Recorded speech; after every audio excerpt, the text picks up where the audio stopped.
Okay. Hi everyone, my name is Alexa. Thanks for joining me on my presentation.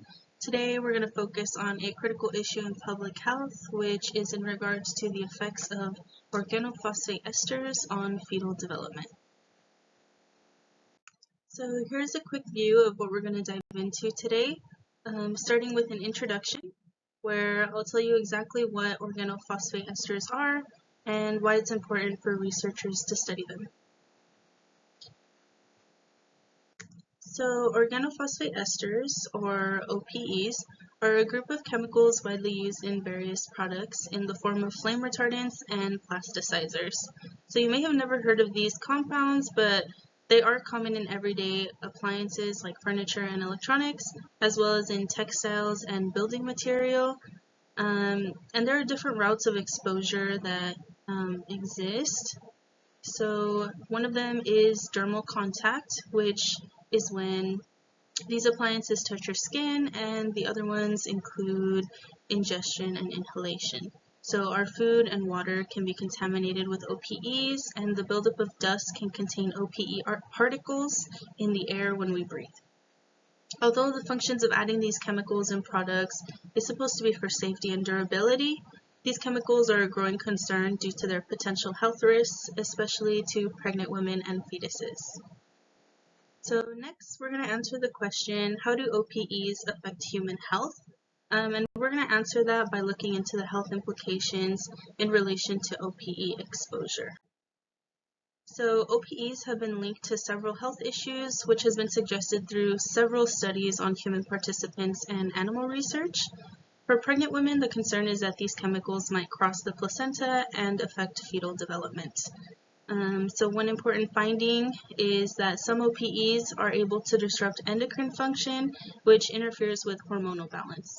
And this is important to note because hormonal signaling is critical for the formation and maturation of fetal organs and tissues.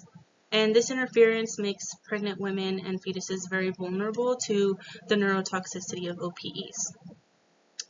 Possible results from the disruption of hormones includes cognitive deficits to the fetus, developmental delays, and alterations in its brain structure.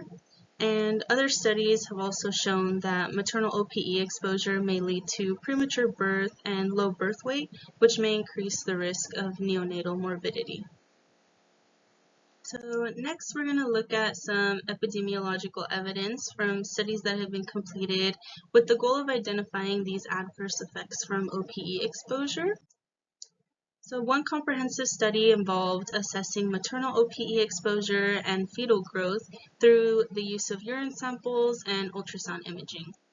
So what they found is that this study suggested a positive association between OPE markers and measures of fetal growth. So they saw that the greater the OPE concentration resulted in the fetus having a smaller circumference in its head as well as its abdomen. This is evidence that OPE exposure is linked with very many negative developmental deficits. So as stated before, both fetuses and pregnant women are at high risk of experiencing adverse effects from OPE exposure. And another study focused on the relationship between OPE levels in maternal urine samples and the risk of depression symptoms developing. There was a positive association proven between these two variables, which can lead to an increased risk in suicide in mothers, and in the fetuses, it can result in adverse neurodevelopmental outcomes. So these findings were from these two studies that emphasize the need for future research and action in this public issue. So for this next section, we're going to look over the mechanisms of action. And to do that, we're going to look at how animal models provide more information about how OPEs interfere with normal fetal development at a cellular and molecular level.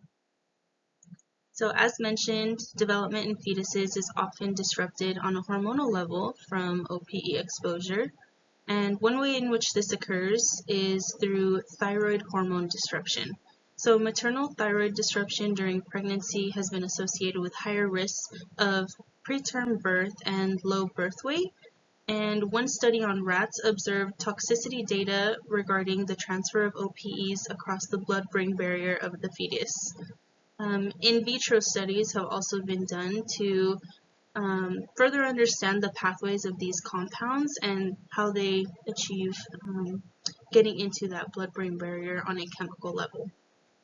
Results of this study showed that birth weight and organ weight were diminished due to gestational exposure to OPEs, and another animal study that focused on the offspring of zebrafish found that exposure to OPEs were shown to cause complications in cardiac as well as neurobehavioral development. The toxicity poses the threat of adversely affecting multiple target organs, and this is very critical in these periods of development, which can lead to long-term deficits. So lastly, we're going to look into the implications of regulations revolving around OPEs and their risks to human health. So we want to know what's being done about OPE risks. So addressing the risks associated with OPEs involves strengthening regulations and improving public awareness. So more enforcement of these regulations and safer alternatives are needed in order to mitigate these health risks that are proven to occur upon exposure to OPEs.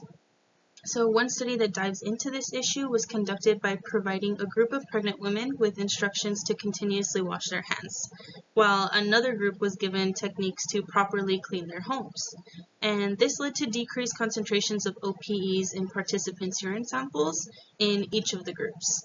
However, there was a third group that was told to follow both of these recommendations, and it provided the most significant results in the study in relation to instructions on how to lower OPE concentrations and the risk of adverse effects on fetal development. Okay, so we've made it to the conclusion, so we're just going to do a quick recap on some of the quick facts about OPEs. So in summary, OPEs are chemical compounds in products we see every day. Our most vulnerable populations are pregnant women and developing fetuses, which have been proven to experience adverse effects from OPE exposure. These effects are caused by various biological mechanisms, including the disruption of hormones that affect vital development processes during pregnancy. So while organophosphate esters serve an important function, their suggested negative impact on fetal development raises significant public health concerns. So addressing this issue requires ongoing research and effective regulatory measures in order to minimize exposure and protect vulnerable populations. So thank you so much for your attention, and feel free to comment on our discussion if you have any questions, and I'll be happy to provide an answer.